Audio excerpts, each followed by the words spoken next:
which is why communistic communities, in this sense, have long existed for thousands of years.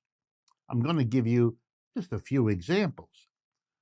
I remember once traveling through France and noticing as I entered a village that it used to be called, and many of them still are called, communes.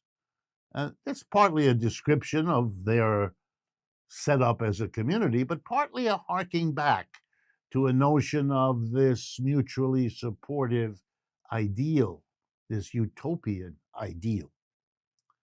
You might also be struck to learn that in many religions, there are specific rules and commitments to that kind of interaction that you could call communism.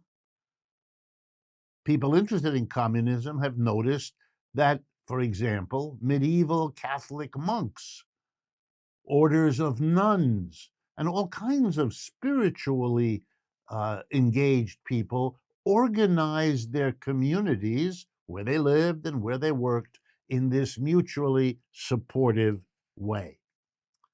Perhaps the most famous document about it is called, fittingly, the Communist Manifesto. Written and published in 1848, that's a little over 150 years ago, by Marx and Engels. It talked a lot about what was wrong with society at that time, which they identified with capitalism, and what it was that they, as critics of capitalism, pointed to as an alternative that others who are either critics or victims of capitalism would be well advised to think about and to pursue. And their idea was quite simple, that this is something that has been around and will come back over and over again.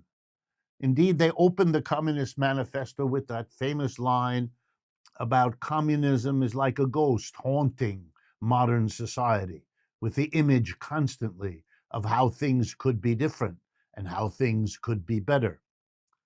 And I'm going to end today's program, as I'll show you, by suggesting to you that worker cooperatives in the workplace are an attempt to bring that ghost right back to life right now.